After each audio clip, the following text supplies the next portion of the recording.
UP की political picture number 1, front foot पर योगी आदित्यनाथ, उपचुनाव पर बड़ी बैठक।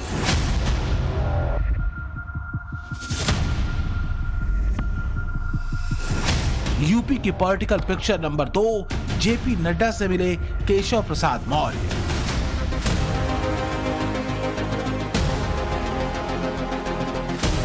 यूपी की political picture number 3, UP BJP अध्यक्ष भूपेंद्र चौधरी की जेपी नड्डा से मुलाकात।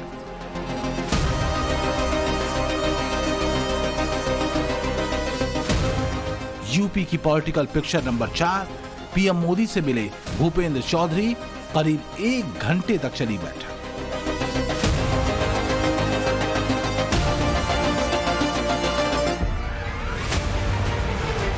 बीजेपी में लखनऊ से लेकर दिल्ली तक माहौल गर्म है। कहा जा रहा है कि उत्तर प्रदेश बीजेपी में सब कुछ ठीक नहीं है। यूपी के चौक चौराहों पर इस बात की चर्चा है कि बीजेपी की अंदरूनी लड़ाई दिल्ली तक पहुंच गई है।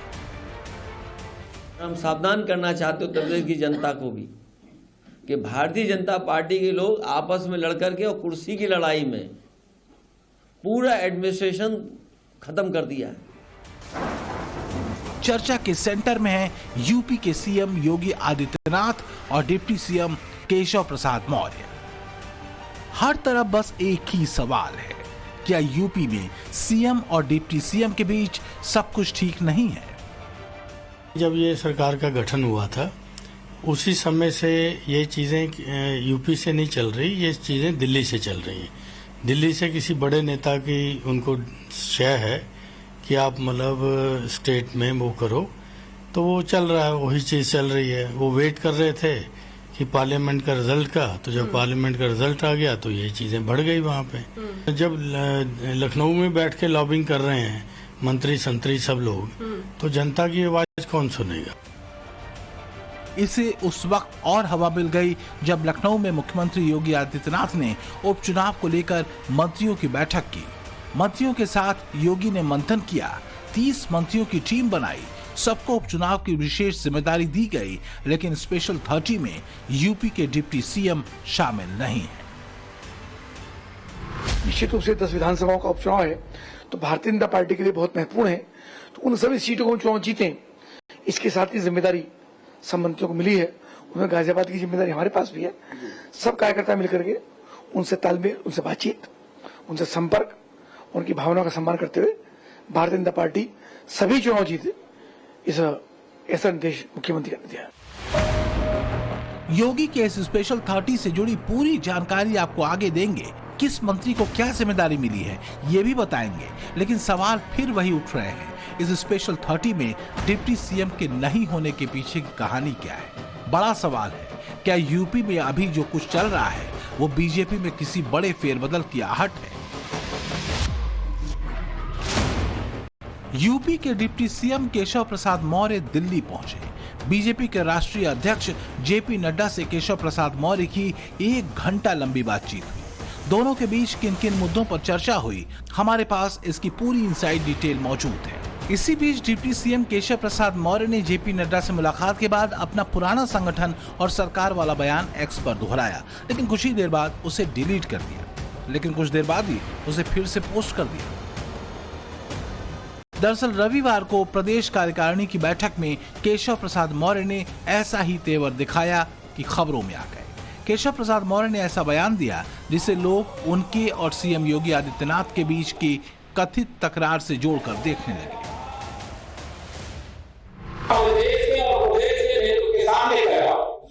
संगठन सरकार से बड़ा है।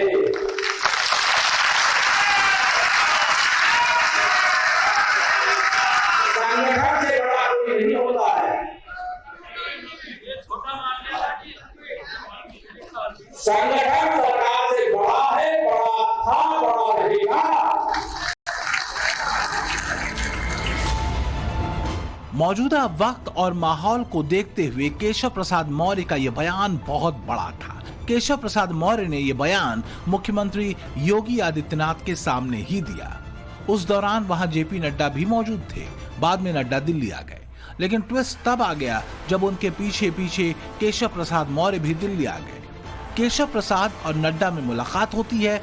इस मुलाकात में क्या हुआ, क्या बात हुई, किन किन मुद्दों पर चर्चा हुई, इस सब पर सबकी निगाहें, हर कोई जानना चाहता है। केशव प्रसाद मौर्य अचानक दिल्ली क्यों पहुंच गए? मौर्य ने जेपी नड्डा से क्या बातचीत की? क्या केशव प्रसाद मौर्य और सीएम योगी में अनबन चल रही है? क्या केशव प्रसाद मौर्य और योगी आदित्यनाथ में सब कुछ ठीक नहीं है? क्या ये यूपी में बीजेपी के करारी हार का आफ्टर इफेक्ट है? सवाल है कि क्या यूपी में वाकई कुछ बड़ा होने वाला है, कुछ ऐसा होने वाला है जिसका ब्लूप्रिंट तैयार हो चुका है, लेकिन उस पर अमल यूपी में होने वाले उपचुनाव के बाद होने वाला है। सूत्रों की माने तो जेपी नड्डा से मिलकर यूपी के डिप्टी सीएम केशव प्रसाद मौर्य ने कहा कि वो योगी सरकार में काम नहीं करना चाहते। मौर्य ने नड्डा से किसी और जिम्मेदारी की मांग की, लेकिन मीटिंग में नड्डा ने मतभेदों को भुलाकर एक साथ जुटने को कहा है। यूपी में उपचुनाव की तैयारियों पर फोकस करने को कहा है। साथ ही उपचुनाव के नतीजे बीजेपी के पक्ष में कैसे आए, इस पर भी चर्चा हुई। दरअसल लखनऊ में बीजेपी की बैठक में बीजेपी अध्यक्ष जेपी नड्डा मौजूद थे, वहां केशव प्रसाद मौर्य भी थे। 2 दिन बाद फिर से दिल्ली में जेपी नड्डा केशव प्रसाद मौर्य से मिले, इसलिए इस मीटिंग को लेकर काफी माहौल बनाया जा रहा है। लेकिन सूत्रों के मुताबिक यूपी में सीएम को लेकर कोई चर्चा नहीं हुई। योगी आदित्यनाथ सीएम बने रहेंगे, लेकिन संगठन में बदलाव की पूरी संभावना है। योगी मंत्रिमंडल में भी बदलाव हो सकता है, लेकिन इस पर फैसला विचार विमर्श के बाद लिया जाएगा। इसके लिए आलाकमान की तरफ से यूपी के और भी नेताओं से फीडबैक लिया जाएगा। दावा तो यहां तक किया जा रहा है कि योगी मंत्रिमंडल और संगठन में संभावित बदलाव अगर होगा भी तो वो यूपी की 10 विधानसभा सीटों पर उपचुनाव के बाद ही हो सकता है, उसके पहले कुछ नहीं होने वाला। लेकिन विपक्ष का दावा है कि योगी सरकार की बड़ी बैठकों में डिप्टी सीएम का न होना अपने आप में बड़ा और गंभीर संकेत देता है, क्योंकि 4 जून को लोकसभा चुनाव के नतीजों के बाद 8 जून को हुई योगी की कैबिनेट बैठक में केशव प्रसाद मौर्य मौजूद नहीं थे। 2 जुलाई को योगी कैबिनेट की बैठक में केशव प्रसाद मौर्य फिर शामिल नहीं हुए। 14 जुलाई को लखनऊ में प्रदेश बीजेपी कार्य समिति की बैठक हुई। बैठक में योगी ने कड़े शब्दों में कहा, अति आत्मविश्वास की वजह से नुकसान हुआ। वहीं एक दिन बाद 15 जुलाई 2024 कार्य समिति की बैठक में केशव प्रसाद मौर्य ने बड़ा बयान दिया, कहा संगठन सरकार से बड़ा है। 16 जुलाई को दिल्ली में जेपी नड्डा केशव प्रसाद मौर्य की मुलाकात हुई। 48 घंटे में दूसरी बार नड्डा से केशव मौर्य मिले। 17 जुलाई को नड्डा से मिलने के बाद एक बार फिर डिप्टी सीएम केशव प्रसाद मौर्य ने सोशल मीडिया पर पोस्ट किया और लिखा, संगठन सरकार से बड़ा है, कार्यकर्ताओं का दर्द मेरा दर्द है। लेकिन बाद में वो अपने पोस्ट को डिलीट कर देते हैं। 17 जुलाई को ही लखनऊ में उपचुनाव को लेकर योगी सरकार के मंत्रियों की बड़ी बैठक होती है और इस बैठक में भी केशव प्रसाद मौर्य शामिल नहीं हुए। यूपी में 10 विधानसभा सीटों पर उपचुनाव होने हैं। इसमें 100% जीत के लिए सीएम योगी आदित्यनाथ ने 30 मंत्रियों की टीम बनाई है, लेकिन उस टीम में यूपी के दोनों डिप्टी सीएम का नाम नहीं है। केशव मौर्य और ब्रजेश पाठक इस स्पेशल 30 में शामिल नहीं है। तो रणनीति कभी बताई नहीं जाती है, तो लेकिन यह है कि जो काम, जो चिंतन होता है, जो विषय होता है, वो जीत का होता है। अभिभावक हैं मुख्यमंत्री जी, हम लोगों के गार्जियन हैं, मार्गदर्शक हैं, उनका दिशा निर्देश है। बात हम लोगों को ड्यूटी मिली थी, उस पर काम चलता है। आगे जिस तरीके से हम लोगों ने आजमगढ़ और रामपुर जीता था, उसी तरीके से 10 सीटें जीतने का सब प्लान है। उत्तर प्रदेश में चल रही सियासी गहमागहमी के बीच उत्तर प्रदेश के मुख्यमंत्री योगी आदित्यनाथ ने आज स्पेशल 30 की बैठक की। ये 30 मंत्रियों की एक स्पेशल टीम बनाई गई है जो उत्तर प्रदेश में 10 सीटों पर होने वाले उपचुनाव पर काम करेगी। ये सीएम योगी की स्पेशल 30 है, जिसमें कैबिनेट मंत्री, स्वतंत्र प्रभार और राज्य मंत्री हैं। 30 मंत्रियों की ये टीम है। लेकिन बड़ी बात यह है कि इस टीम में, योगी के इस स्पेशल 30 में उत्तर प्रदेश के दोनों डिप्टी सीएम नहीं है। आज सुबह 11 बजे इसी आज कालिदास मार्ग पर सीएम आवास पर मंत्रियों की बैठक हुई है। चूंकि ये प्रभारी मंत्री पहले ही बनाए गए थे और इनको बाकायदा अपने क्षेत्रों की रिपोर्ट लाने के लिए कहा गया था। कहा जा रहा है कि मंत्रियों ने जो अब तक की रिपोर्ट है वो सीएम को सौंप दी है और इसके आधार पर सीएम अब आगे की रणनीति तय करेंगे कि आखिर ये 10 उपचुनाव जो उत्तर प्रदेश में होने वाले हैं वो कैसे बीजेपी जीतेगी, क्योंकि इस उपचुनाव पर सिर्फ उत्तर प्रदेश नहीं पूरे देश की नजर होगी। उपचुनाव को लेकर भूपेंद्र सिंह चौधरी और धर्मपाल सिंह अपनी अपनी बैठकें पहले ही कर चुके हैं। इसके बाद मुख्यमंत्री योगी की यह बैठक बताती है कि बीजेपी यूपी में होने वाली 10 सीटों के उपचुनाव को लेकर कितना गंभीर है। मुख्यमंत्री योगी आदित्यनाथ की अगुवाई में अब बीजेपी के सामने बड़ी चुनौती उपचुनाव में 100% जीत की। इसके लिए 30 मंत्रियों को अहम जिम्मेदारी दी गई है। हर सीट पर इन मंत्रियों को जीत की रणनीति तय करने का दायित्व सौंपा गया है। करहल सीट पर जयवीर सिंह, योगेंद्र उपाध्याय और अजीत पाल सिंह को जिम्मेदारी दी गई है।